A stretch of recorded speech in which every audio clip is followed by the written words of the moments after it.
อุ้ยท่วมเด็กเนาะนี่กับร้านร้านหน่อยโอ้อยู่นี่เขาดิน เมือง นี่เลย ปากซองนักนวงร้านเขาดินว้าวฝนมันยังใส่ก็โอเคคือเบียดนี่เนาะเบียดก็พวกโอ้ยเวียดนามก็พวกเวียดนามมันอยู่ลาวก็เสือถาดเขาดินตายวันนี้มันเอาแค่นั้นได้กูรถมันขนาด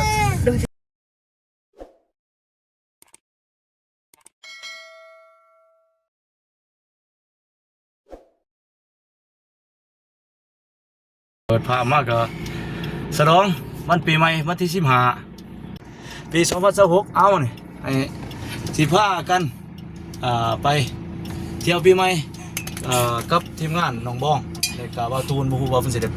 สิไปนำบ่เพราะว่านัดกันเมื่อวานนี่แต่ว่าวันนี้เพิ่นสิได้ไปบ่สิไปแวะออกเพิ่นสบายดีเด้อพ่อแม่พี่น้องเบิดสุขสุขคนน่ะสบายดีสวัสดีนะลูกปีใหม่สงกรานต์ปี2026พี่น้องเอ้ยไปเดินทางมาสภาพทั้งไทยทั้งลาวเฮาพี่น้องคนลาวอยู่ต่างประเทศแต่ก็คนไทยอยู่ต่างประเทศว่าเพิ่นสิดินขึ้นกันก็เฮาบ่น้องพี่น้องเนาะไปออกเดินทางมานี่ว่าสิไปเท่าใดก็บ่ทันฮู้ชัดเจนว่าสิไปจังได๋โอ้ยบางทางโอ้มันยังมีเนาะโอ้ดินคักแท้เนาะ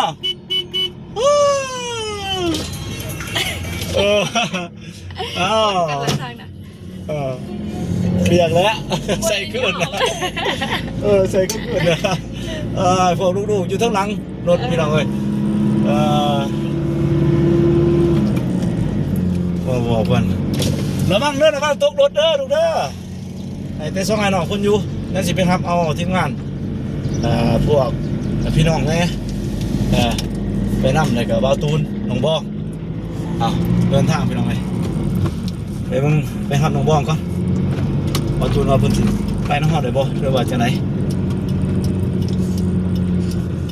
ใช่น้ำมันขึ้นมาเตือนก็ผมบอกว่าน้ำมันก็สิอันนั้นบ่ในปั๊มน่ะสิมีบ่มื้อนี้อันบ่มีนี่ก็เจ้ากันเด้อพี่น้องเอ้ยบ่ได้ไปพ่อผมก็สิเดินทางแล้วพี่น้องเอ้ยบ้านนี้มื้อวันสงกรานต์ก็ทั้งพี่ก็ค่อนข้างอย่างเงียบๆแน่มื้อนี้หรือว่าเพิ่นอยู่บ้านอยู่เฮือนบ่หรือว่าเพิ่น ออกไปทั้งนอกทั้งหน้าคนย่ำญาติพี่น้องผมขอตัวแขนกันเดินควันสู่ควันกันนะครับส่งฮับใส่กัน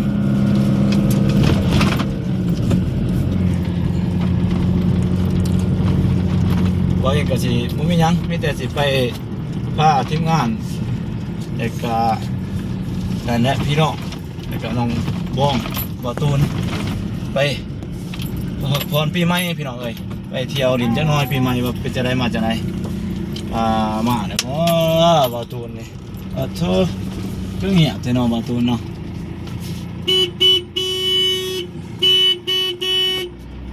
เธอบาตูนคน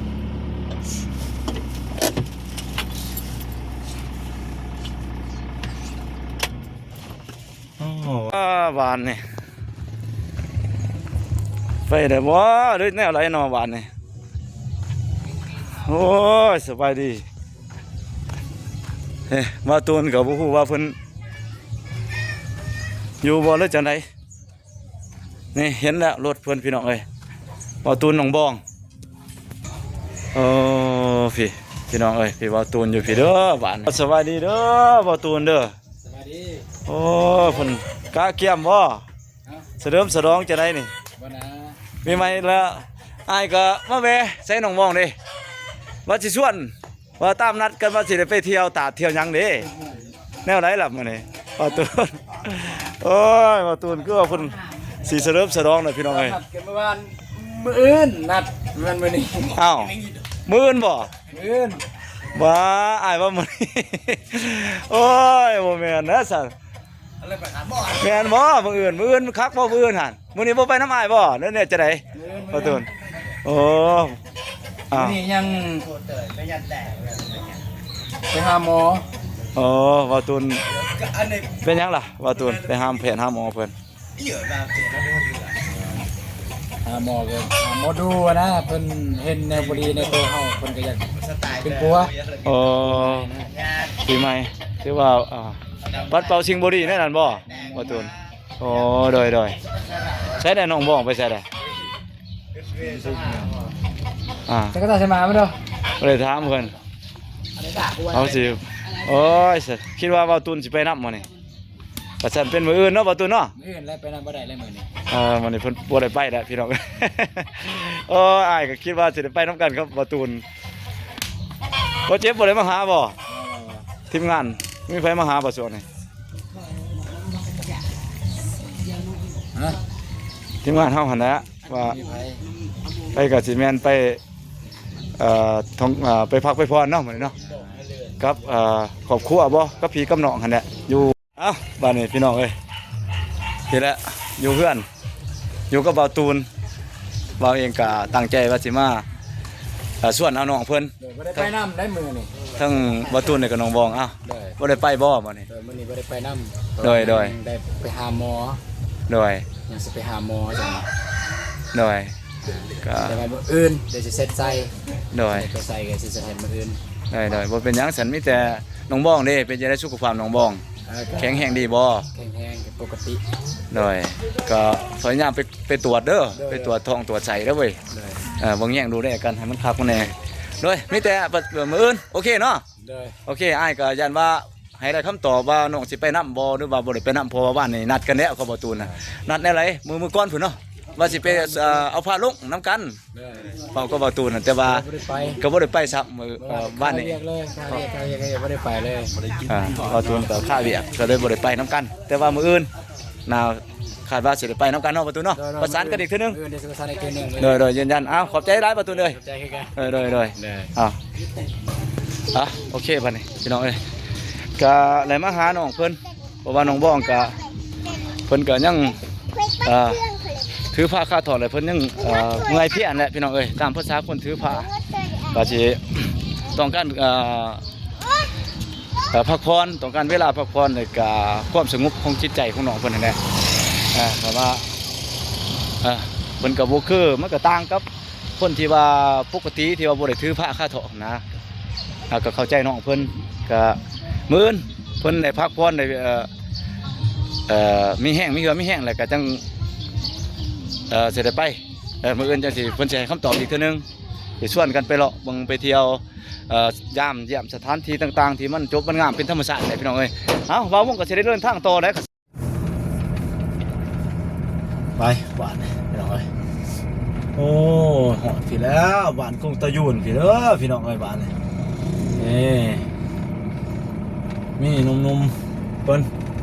ตามสายทางดิน ก็นี่เป็นตามสายทางพ้นนี่เปียกมอดหย่อนไม่แง่นะ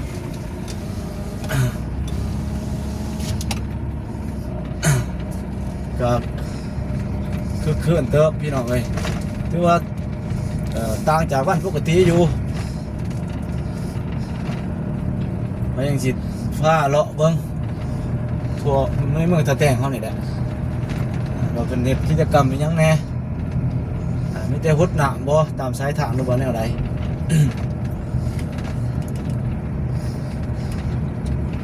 มีกระฟงกระฟุ้ยตั้งอยู่ตามแถวหนาเฮือนหนาทางน้องนุ่งลูกร้านกับมาเป็นหมูเป็นก้อนเป็นกลุ่มเป็นก้อนบ่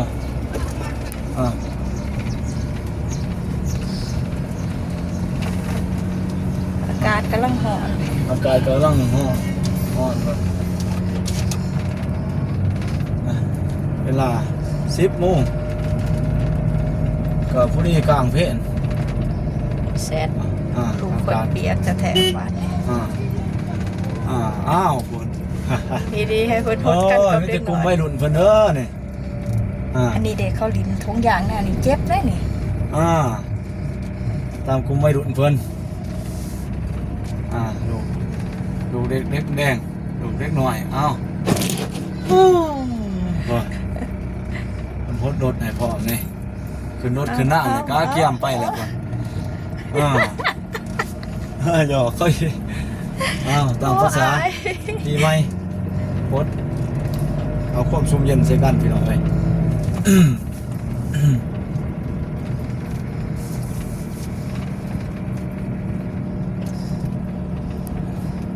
ตามหน้าเพื่อนของไฟของเราร่วมกัน3-4 คน4-5 คนก็แล้วแต่โคตรน้ำกันเปียกมันหยอด ถ่ายชุดไทยบ่ได้ถ่ายอืม แล้วก็สกันเต็มไหนเนาะ อ๋อ โอ้นี่คนเบียด เด็กกับพวกเบียดป่ะเนี่ย อ่า จะเบียดจักเหล่าป่ะเนี่ยจีนพวกจีนไป มันบ่ซื้อได้แน่นั้นผิดอันนั้นแบบว่ามันอันนั้นนะมันแตกง่ายมันบ่ซื้อมันเอาแค่ตอนนั้นแล้วมาปลูกข้างของมันเอง นี่คือสีมันแตกง่ายเนี่ย อ๋อรัดเลยท่านเนี่ย โอนอ้าวโอน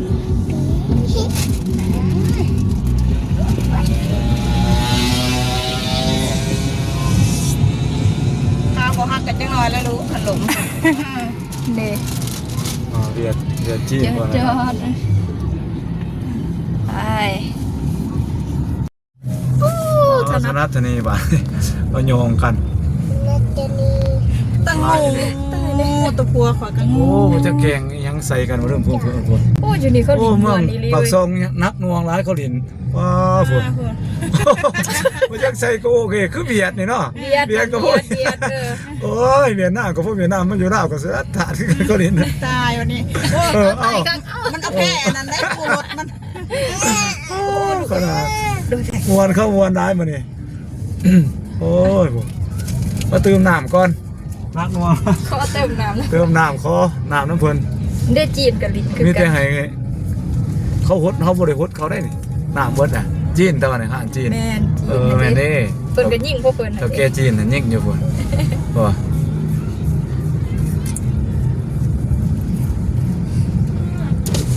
ให้มีชิมฮดกันเลยคุณเอามาเป็นคู่เลยฮอดใหญ่งานละบ่ ก็ฮดก็ เบิดเอาวะเสือชุบเดี๋ยวก็ต้องถ่ายจะถ่ายไปเด้อคือของ ถูกกัน แล้วว่าหนาวค่ะ คืนเราคืนย่างพูดลูกยังเอาอยู่ย่างลูกยังเอาหนาวอยู่ ขนาดโอ้พี่โอ้ยอมกันเลยพี่โอ้หลายนี่เขาต้อง ดินมวนนี่ดีเลย เขาเล่นมวนก็บ้านเขาเด้อ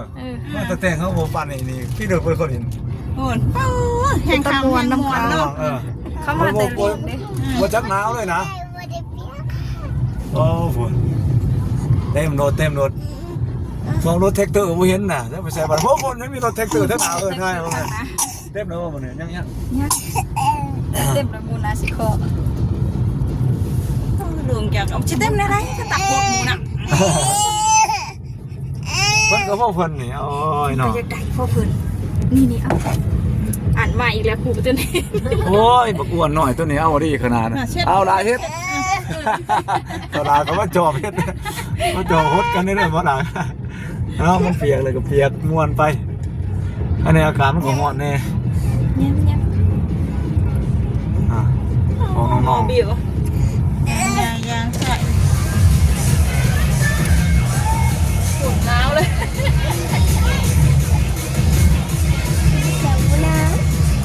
อ่านมาอีกแล้วครูนี่มาอีกแล้ว ว่าฉันบ่รู้ว่าจะไปเพิ่นนี่ เอาโหดสุดซะ โอ้ซื้อรถจนเปลือกบดบาด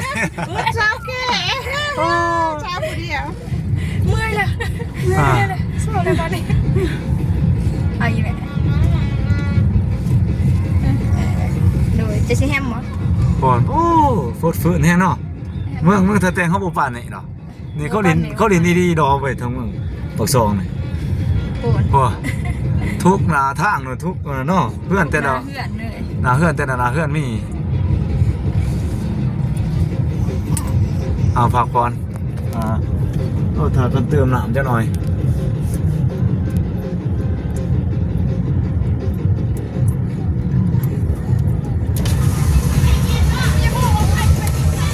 เล่นมาบ้านนางเจ๊ เอาเต็มพุ่นนะเติมมาเดียว3คนบ้าน เสียที่ด้วย โอ้ ขนาดเธอ เซตที่ดูใบจะบ่เห็นบ่ โอ้ไปแล้วบ่ทันเว้ยโอ้ก็อยู่ข้างคนผม หวานไปไปตาดีไปเต็มแล้ว เต็มนั้นบ่ไปค่อยๆจับ เซตที่ดูใบยังว่าเขาลิน รถอันบ่รถล่ำบ่รู้มาใส่กันเว้ย รถดำผมก็เห็นขอบใจเขาเลยบ่ล่ะ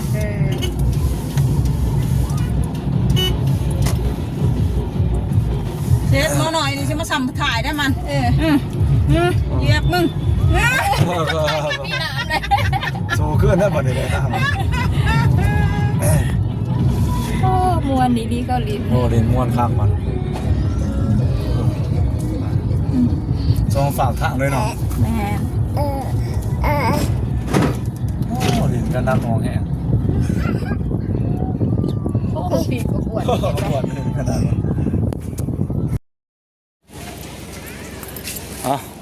พี่น้องเอ้ยมาเปิดภาพอยู่พี่เมืองปากซองพี่น้องเอ้ยพักผ่อนปีใหม่เมืองปากซองแล้วก็แข็งจะประซักมาที่ตาดฟ้านไปพาพี่พาน้องมาเบิ่งทุกเครื่องเขาของเขาเครื่องซื้อของขายผลขนาดขนาดแท้พักผ่อนปีใหม่ก็ตามสายทางก็มีแต่คนดินน้ำหลายขนาดพี่น้องเอ้ยปลาผลปลาทุขายเครื่องเป็นทีระลึกเครื่องทีระลึกต่างๆนี่แหละทั้งบ้านฝั่งลาวทั้งภาคใต้พี่ลาวใต้ก็โอ้ขนาดก็ฝนตกมาตามสายทางในเมืองท่าแตงต่อใส่ก็เมืองปากซองเล่นเอาก็ฝนตกเป็นจุดมาเบาเองกับสิผ้าไปเบิ่งมียังไงอยู่ตาดฟ้านว่าเบิกคล้ายเครื่องเอกลักษณ์งามตาอยู่ได้พี่น้อย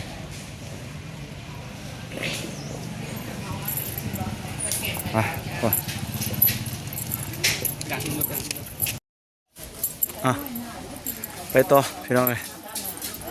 ปลาโชในนั้นแหละตัวนี้มีปลามีคาทำเนียมการเขาส่งพี่น้องเลยมากับพี่แม่เฒ่าแน่แม่เฒ่าไปดิโน่ไปลูกไปไปเขาไปเที่ยวไปลูกไปผ่านประตูเพื่อน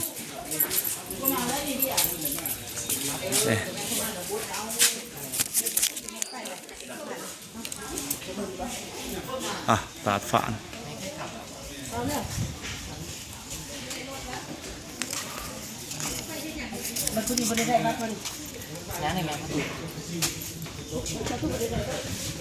เอาเข็มเลยก็ได้ใช่ไหมบัดเข็มเลยก็ได้ออกไม่ออกข้างนั่น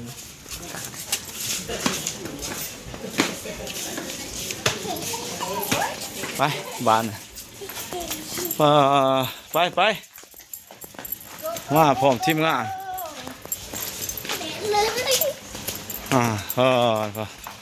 โอ้ยค่ะไปเลยเร็วโอ้ธรรมศาสตร์ผมเย็นงามนี่เนาะไม่เท่าน่ะโอ้ขักเลยธรรมศาสตร์งามตาได้ผมเย็นคักต้นไม้ใบหญ้ากุ้งย่างตัวนี้มีอันนั้นได้มีน้ำมันมันบ่น้ำมันเฮ็ดกระบองกระแบงก็ได้นะน้ำมันย่างอันนี้นักท่องเที่ยวก็หลายเติบพี่น้องเอ้ยทั้งคนดาวแน่ต่างเมืองต่างแข้งเลยก็ทั้งคนต่างประเทศทั้งพี่น้องทั้งไทยเขาก็หลายเติบ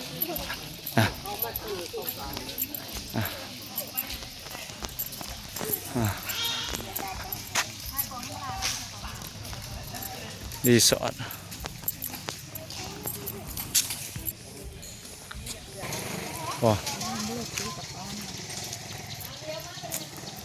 ธรรมศาสตร์ค่อนข้าง สงบเงียบลมเย็นดีก็ต่างประเทศเพิ่นก็มาเป็นครอบครัวค่อนข้างเย็นสบายดีพวกไม้สำคัญมาได้ไหมเขา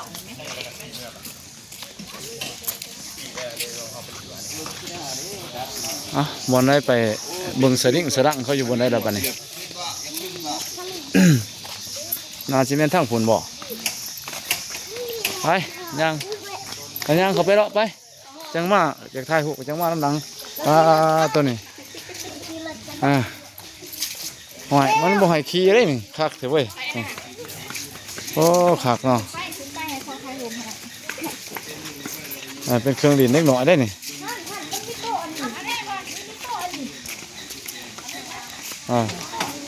มันยังล่ะโอ้ตัวกระหอกว่ะพอเห็นโอ้ตัวกระหอกเพิ่นเอากระหอกมาปลาอยู่นี่เดี๋ยวหลายตัวเถอะนะอันนี้มันแดนขึ้นเทิงได้บ่เขาปิดเลยเนาะเขาให้ปองอยู่เนาะเขาอนุรักษ์ไว้เลยหลายตัวเจอกระหอกจางก็ยังบนนี้ ลูกจะไปขับรถเขาได้ค่ะอย่าเด้อโอ้เพื่อนใหม่หลังในงามเนาะมันเห็ดงามคักเลยไม่ดูไม่ขยุมาลำปิกเลยไปเด้อบันนี้เด้อ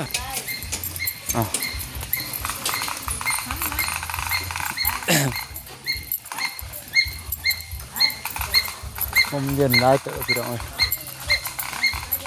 ย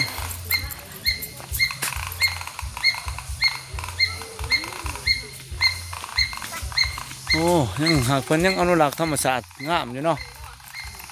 เสียงกระหอกแล้วนะ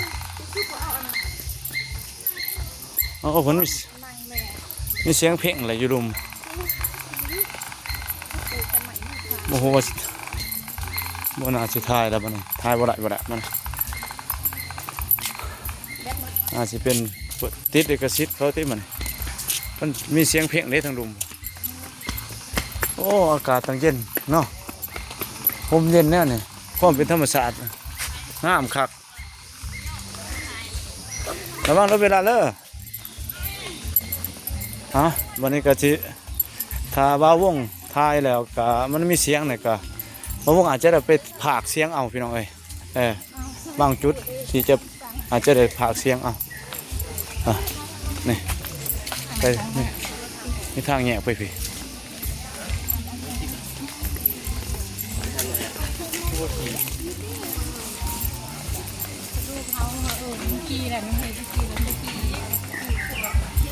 มีเสียงหนูน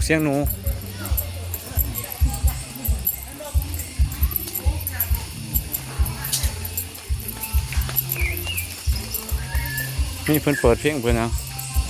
มาว่งกันเสร็จเลยโอ้เป็นธรรมชาติงามเลย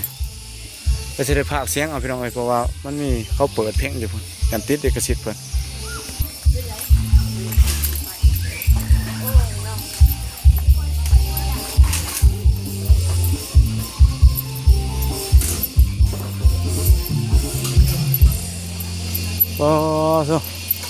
โมขนาดเถอะเนาะเดี๋ยวลงแล้วดูเด้อนี่ลงมาเตะซ้ำนี่ท่วมเด็กเนาะนี่กับร้านร้านหน่อยปลาคือตกสูงงามเถอะเนาะปลาพี่น้องเอ้ยธรรมชาติพวกนั้น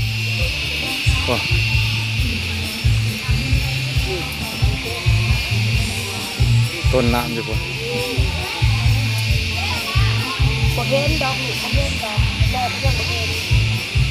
งามครับธรรมชาติมันยังรวมสมบูรณ์ครับ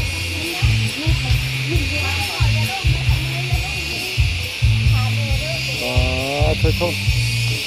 สูงสั้นจิ๊กเลยพี่น้องเลย อย่าในนาเอ้ย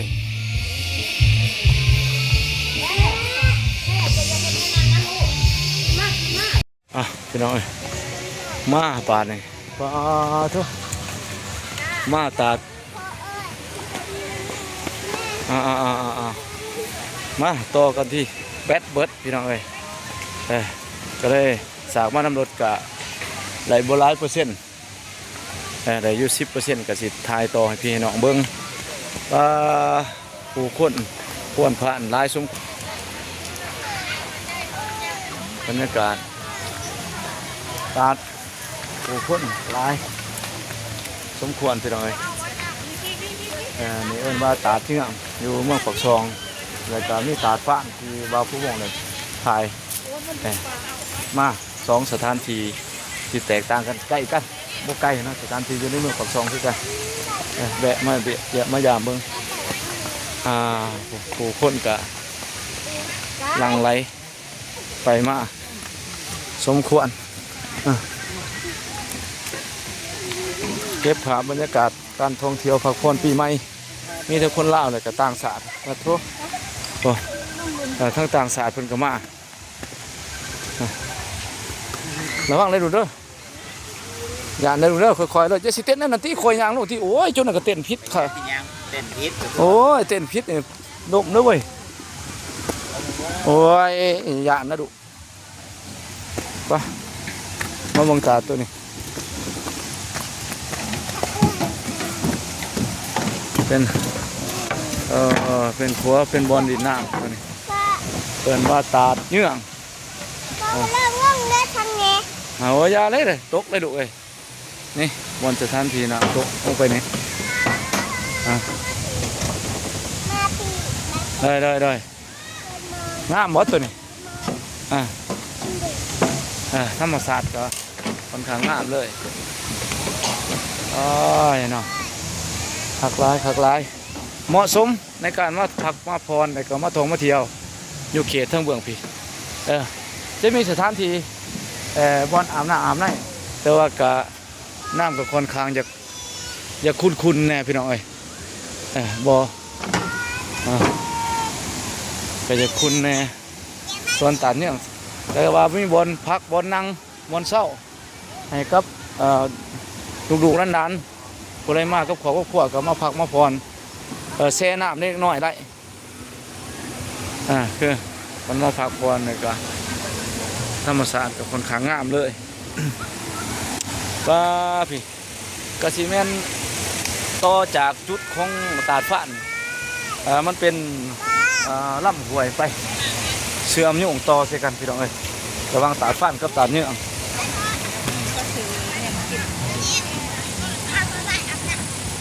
ไปใส่ลูกอยู่ใช่ไหมดูร้านกับผู้คอยมา2 คน2 แสนดูร้าน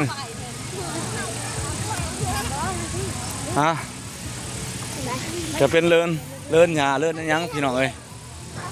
ผู้คนก็ถืออาหารการกินมาพักมาพรมาที่เขื่อนแต่ซ่านเขามากะมาตั้งแคมป์ตั้งผู้สาดลงไปทางคุณขุดทางบักเลยเป็นทางไปแทนบักขุดไปจัดโจกงามเลยพี่น้องเลยไปจัดถือว่าโอเคอยู่ธรรมชาติอย่าได้ดูเลยตกเลยน้องอย่าไปเลยดูไปทางบักไปพอคนขามทั้งผู้ที่ดูขามทั้งผู้ที่ขามทั้งขวาผู้ที่ดูขามทั้งขวาแต่ว่าเพิ่งก็มีการเปิดเพลงเอาตู่เอายังมาแต่บ้านแต่เฮือนแล้วก็เปิดเพลงไปนำถ่ายภาพบรรยากาศการพักผ่อนทางพี่และเล่าไต่ฟังเล่าพี่น้องเลยให้ FC เดี๋ยวเบิ้งก็ภาพบรรยากาศที่เสียงหนูระวังเราดูเด้อโอ้ไม่ผูกคนย้ายพุ่นไป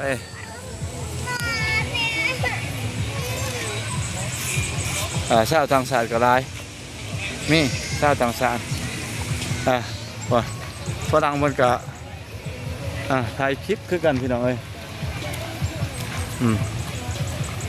สบายดีเด้อสบายดีเด้อเลยสบายดีสบายดีเอาเพิ่นนี่เปิดเพลงเพิ่นยังเบาเองก็สิได้หยุดคลิปก่อนพี่น้องเอ้ย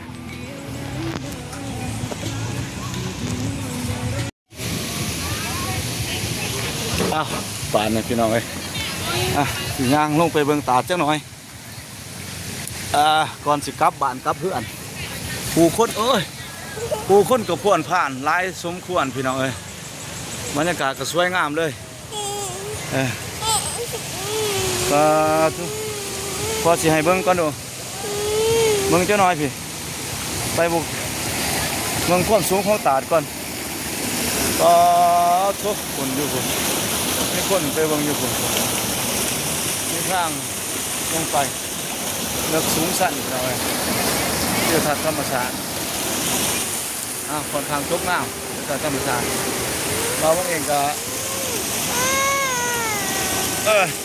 จะได้กลับบ้านกลับซองพี่น้องเลยไปพี่น้องเลยศิลาพี่ด้าน้องถ่ายภาพบรรยากาศบรรยากาศพุ่น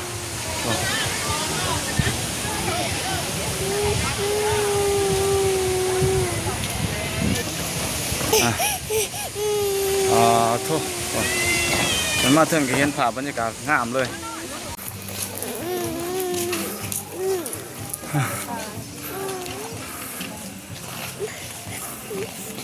หายด้วยอยู่นี่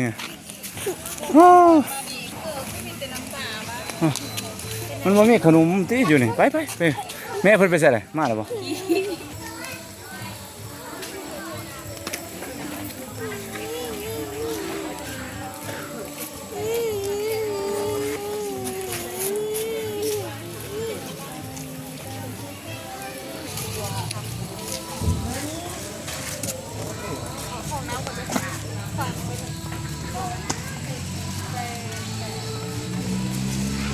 บ่าววงเองก็สิได้